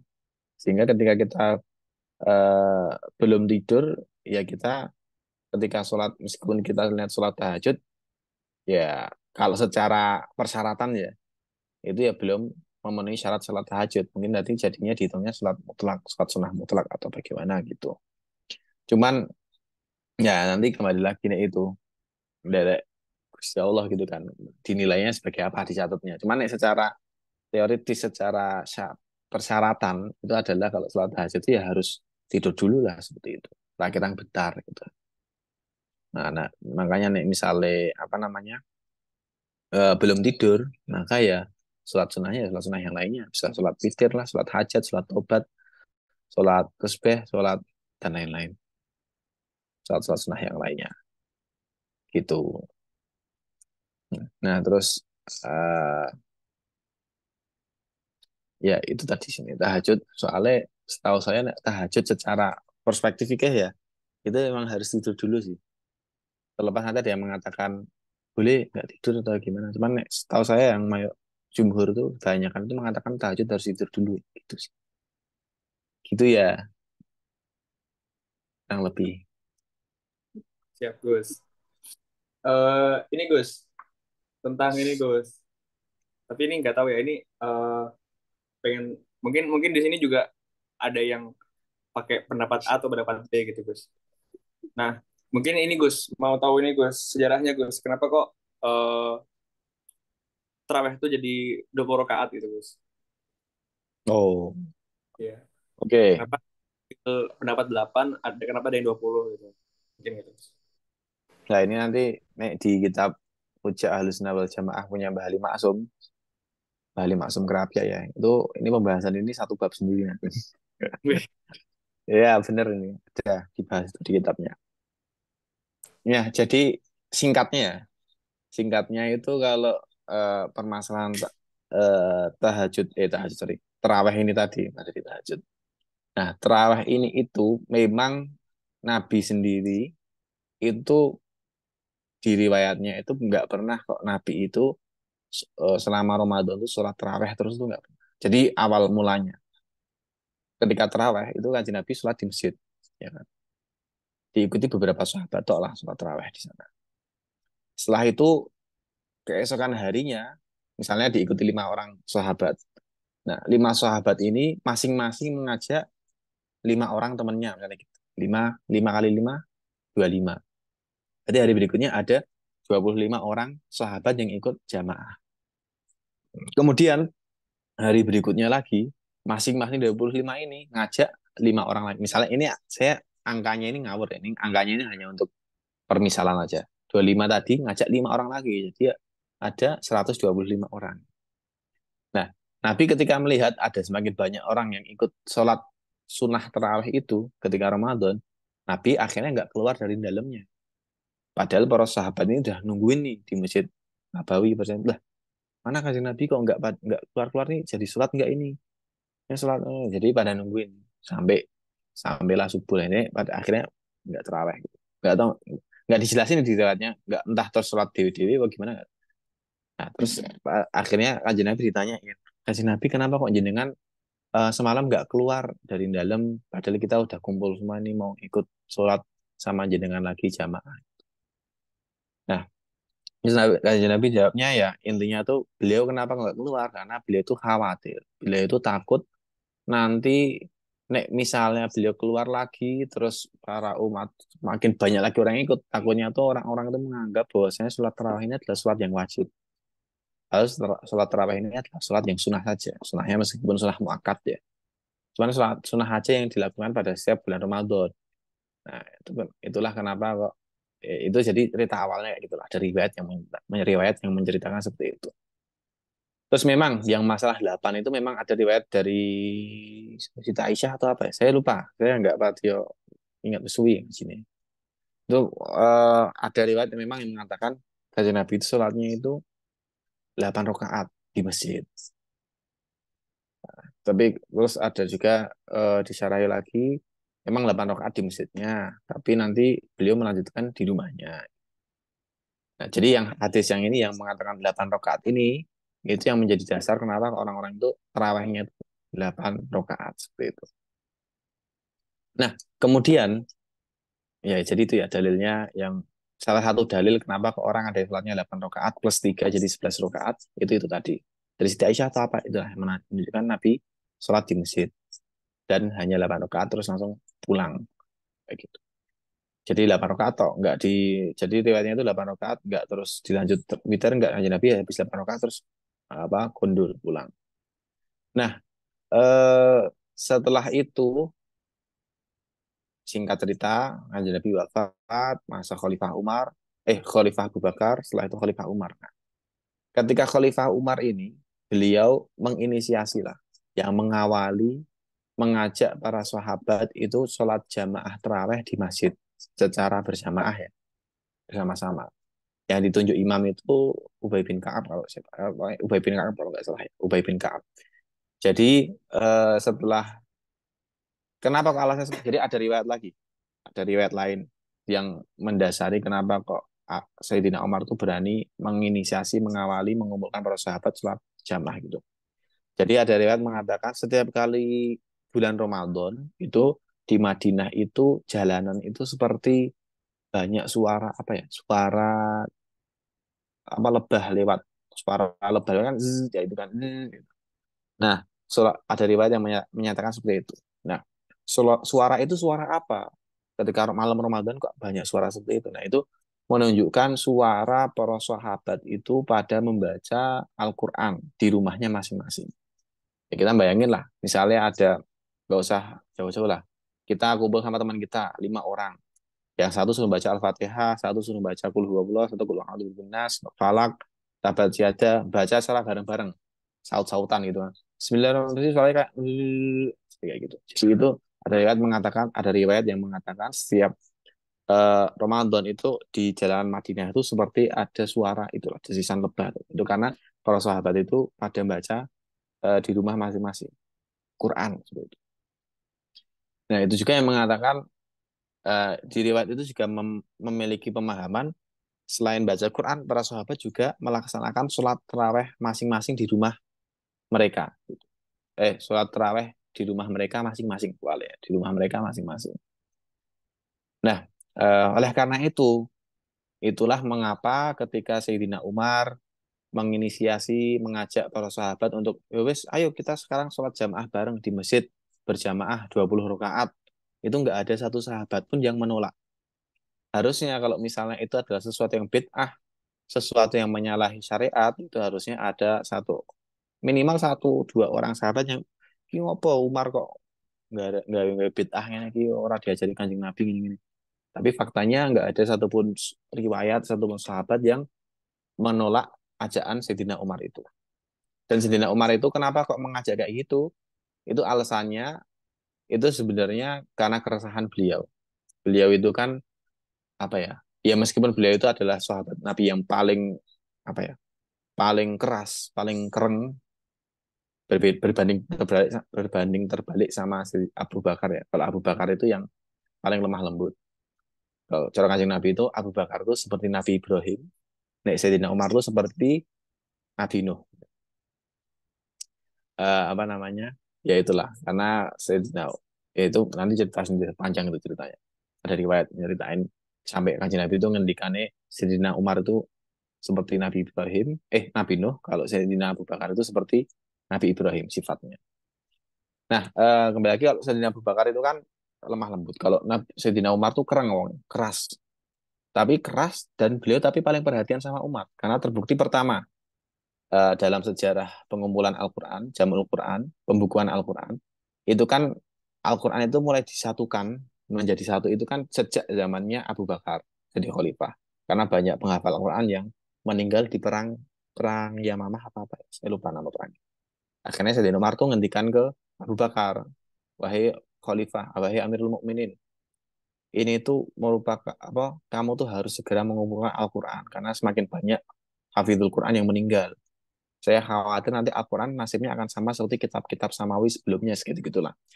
Abu Bakar awalnya nolak, pada akhirnya mau seperti itu. Jadi itu, nah begitu juga di sini. Ketika alasan kenapa kok Sayyidina Umar itu mengajak para sahabat sholat 20 rakaat, itu karena beliau melihat mungkin zaman Nabi itu para sahabat masih semangat ya. Jadi kalau Nabi itu ketika Ramadan itu sholat tarawih di masjid itu cuma 3 hari lah selama sebulan. Ini nggak setiap hari. Ada yang mengatakan itu tanggal 3, 5, sama 27. Ada yang mengatakan 23, 25, 27. Pokoknya cuma 3 hari. Ketika tanggal-tanggal ganjil di bulan Ramadan 3 kali. Nah, setelah itu para sahabat itu mesti pada sholat tarawih sendiri-sendiri di rumahnya masing-masing. Dan mereka semangat ketika masih ada kanjeng Nabi. Sempat tinggal kanjeng Nabi, masa Abu Bakar ya masih pada semangat lah. Meskipun udah mulai rondo, nggak sesemangat awal. Ketika masa Sayyidina Umar nih, udah mulai rondo mulai tere. Baru sholat Isya, baru gue malah bukannya teraweh, malah ada mungkin nongkrong-nongkrong, ngopi-ngopi, nyisa-nyisa, segitulah nongkrong. Jadi orang nggak sesemangat sebelumnya. Oleh karena itu, Sayyidina Umar itu akhirnya karena melihat kondisi sosial yang seperti itu, akhirnya wes ayo, saya ini barisa langsung jamaah bareng teraweh di masjid kayak gitu lah, kurang lebih seperti itu. Nah itu eh, itulah mengapa kok di Madinah itu dari dulu sampai sekarang itu di Madinah itu kalau terawih 20 rakaat plus 3 witir. Begitu juga di Masjidil Haram. Seperti itu.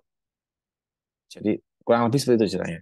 Kemudian ada lagi, kalau di perdebatan perbedaan pendapat empat madhab, Syafi'i, Hanafi, Syafi'i, Hambali, Maliki, itu perbedaannya tuh jumlah rakaat terawih itu bukan 8 atau 20, tapi 20 atau 36 rakaat terawihnya.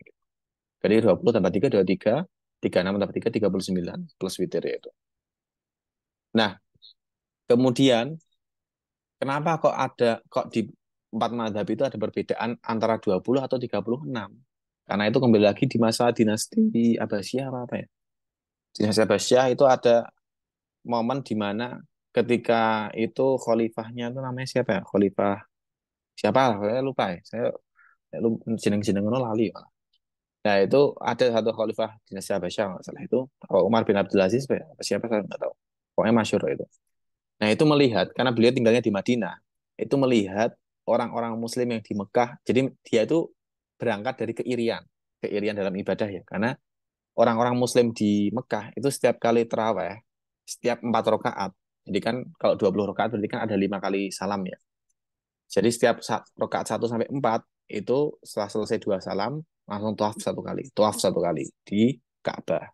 Kemudian rakaat ke 5 sampai ke 8 selesai itu jeda tawaf 1 kali. Terus ke 9 sampai 12 jeda tawaf 1 kali. Terus 13 sampai 16 terus jeda tawaf 1 kali. Habis itu 17 sampai 20 udah selesai. Jadi total ada 4 kali tawaf yang dilakukan oleh umat muslim di Mekah. Nah, Khalifah ini tadi yang di Madinah mendengar itu iri dong dia. Meskipun kalau di Madinah itu kan amal ibadah kita dikalikan 10.000 ya, terus 10.000 atau 1.000 ya. Ya pokoknya udah dikalikan akeh lah di Madinah. Dia tapi masih iri lah. Sing ning Mekah ki penak mesti bar jeda tarawih ki tawaf, tawaf, tawaf. Akhirnya beliau beristihad. Akhirnya memutuskan ya udah kalau gitu kita sebagai nggo ganti untuk sebagai pengganti dari tawaf yang tidak bisa kita lakukan di Madinah ini karena nggak ada Ka'bah, Ka'bahnya di Mekah. Akhirnya beliau beristihad mengajak, akhirnya ya udahlah karena kita 20 tok, akhirnya setiap satu kali tawaf yang dilakukan oleh umat muslim di Mekah itu kita hargai atau kita nilai, kita konversikan menjadi 4 rakaat tarawih tambahan. Jadi 4 tambah 4, 4 kali 4 itu sama dengan 16. Jadi itu alasan kenapa kok jadi kan 16 tambah 20 36. Jadi itu alasan kenapa kok ada yang di 4 mazhab itu ya, di fikih 4 mazhab itu beda-beda pendapatnya, ada yang mengatakan 20, ada yang mengatakan 36. Nah, sekarang 36 tuh kita masih ada tapi di daerah Afrika, saya nggak tahu. Tapi yang 20 sih masuk. 20 atau 36. Jadi kayak gitu. Dan nek guyone kan ya, pas guyon pas saya ngaji dulu, itu ngaji Ahlussunnah apa Hujah Ahlussunnah itu Mbah Ali Maksum di pondok itu guyonnya kayak gini. Ketika tapi ini guyonan sangat aneh ya, guyonan pondok aneh ya. Tapi nggak apa-apa. Ini guyon ya, ini bagi yang 8 rakaat ini guyon, jangan tersinggung. Jadi guyonnya kayak gini sama Mas Guru ngaji saya dulu. Jadi kalau dianalogikan, kalau diperumpamakan, perdebatan antara 20, 36 sama 8 itu kalau digambarkan sebuah skenario itu seperti ini. Jadi ini para ulama lagi ini ada orang debat nih. Ada orang debat ini aku pokoknya harus 20 rakaat, enggak, harusnya 36, 20, 36, 20, 36, 20, 36. Tiba-tiba dari kejauhan ada orang masuk, wes 10 wae. Jadi kayak ada orang orang baru masuk terus udah 8 aja kayak gitu. Jadi itu menunjukkan suara minoritas lah. 8 itu minoritas karena kebanyakan ulama itu debatnya itu 20 atau 36, tapi yang memperdebatkan 8 itu hanya sedikit lah minoritas. Jadi, yang benar yang mana ya semuanya benar lah. Yang salah itu sing ora terawih. Ya ora terawih ya ora salah sih karena cuma sunnah ya. Cuman ya eman-eman lah. Kayak gitu. Jadi itu semoga menjawab ya. Jadi lama banget. Pokoknya itulah karena satu bab ya kurang lebih dinamika perterawehan ini. Saya juga lagi baca juga kemarin dapat apa ya rekomendasi dari teman itu kitab tentang file sih dari Google saya nyari itu tentang terawih aksar min alfi am. Jadi bahas tentang terawih yang sudah lebih dari 1000 tahun di Madinah gitu, di Masjid Nabawi. Tapi saya belum selesai baca beberapa awal-awal itu bahas tentang terawih juga. Jadi kayak gitu. Gitu Mas Ahyar. Semoga bisa difahami ya. Siap, Gus. Nah, jadi gitu ya teman-teman semua. Jadi 8 rakaat ada dasarnya, Modelnya. ada dasarnya 36 juga silahkan kalau ada yang mau 36. Bebas gitu ya. Jadi kayak di sini banyak kan 8 sampai 20 ya. Kalau 36 kayaknya ah 8 aja udah ngantuk Gus, apalagi 20 Gus, apalagi 36 gitu kan. Gitu ya. Ya, tapi 20 nggak ngantuk ya. 20 soalnya ngebut. Kadang lebih cepat nih sing 8. Iya, iya juga ya. Bener banget. Iya. Ya, kalau Kalau di itu sama Gus, di Zayat Gus. Hah? Kalau Di di Zayat Zayat. itu Iya, beda itu kan. Bacanya anu ya, susan gitu. Ya, itu segmented itu. Jadi oh, untuk orang orang umum kurang. Tapi kalau di apa di Mesir itu ya, kalau di Mesir ketika saya dulu terutama di Masjid Al Azhar itu. Kalau di Masjid Al Azhar itu ya, kenapa saya mengatakan 8 juga ada dalilnya? Maksudnya benar semua lah. Itu karena di Masjid Al Azhar itu ketika terawih itu biasanya ketika sampai rakaat ke-8 terawihnya itu jedanya diisi kultum bentar lah sama syekhnya itu. Jadi sembari memberi kesempatan untuk orang yang 8 rakaat tok, mau sholat witir ya monggo, mau pulang ya monggo, pokoknya jeda sebentar. Setelah itu baru dilanjutin lagi sampai 20 ditambah 3 witir. Jadi di Al Azharnya, di Masjid Al Azhar itu sebenarnya ya, jadi mungkin itu upaya untuk apa ya? Ya ben orang itu mau teraweh. Soalnya takutnya nek cuma 20 rakaat, orang yang 8 rakaat kayak males gitu kan. Ah, ampun orang 20 rakaat atau salah kayak gitu.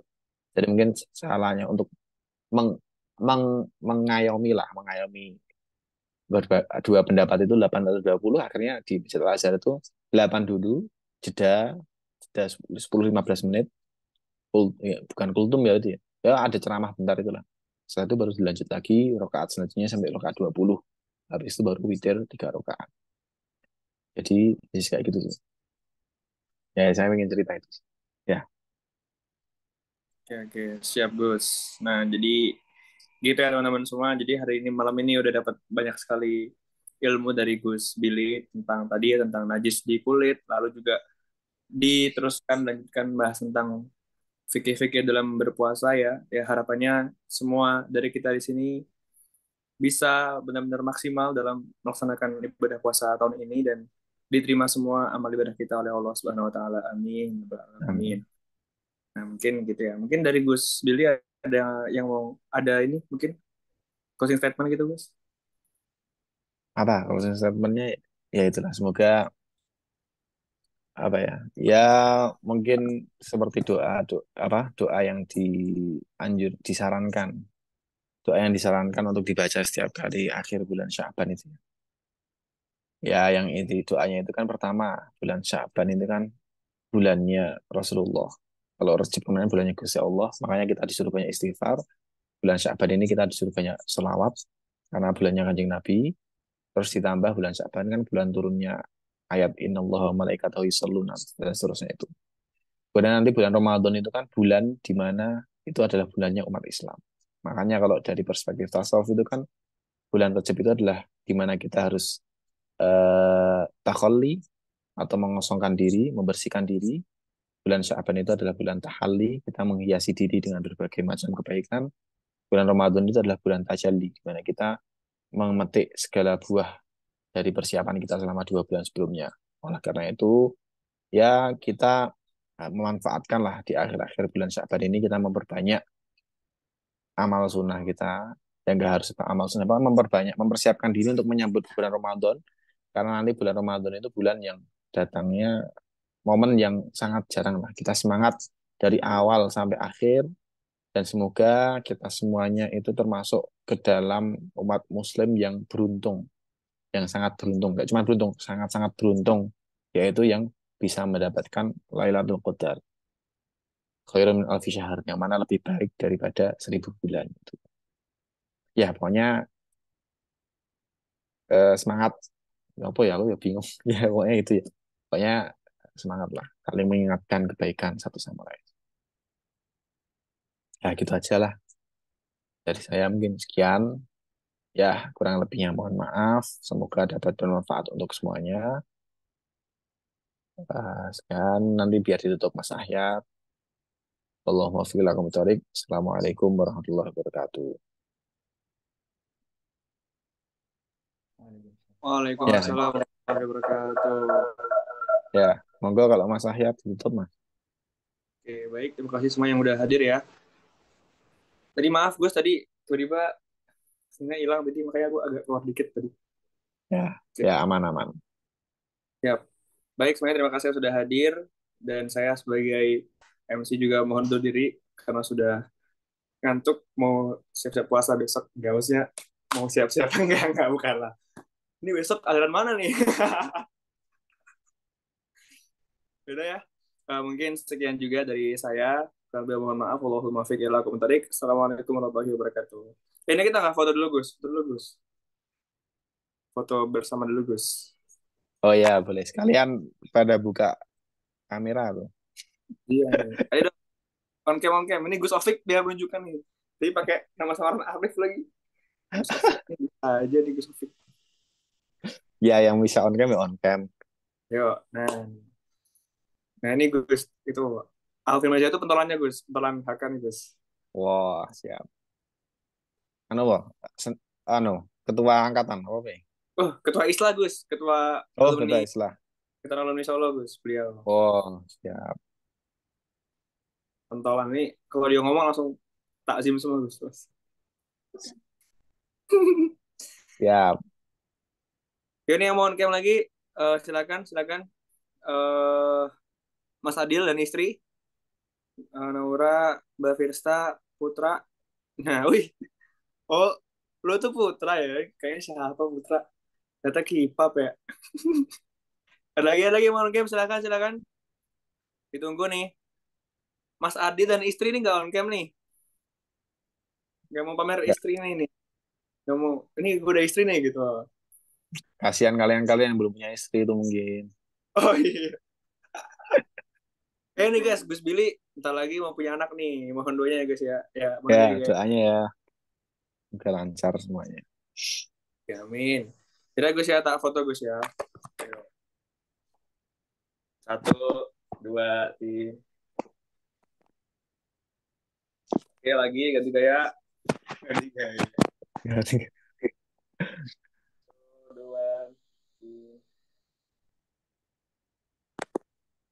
Oke, oke. Oke. Thank you, guys. Semangat puasanya. Sampai ketemu di Masjid Nurul Huda untuk tarawih bareng. Dadah semua.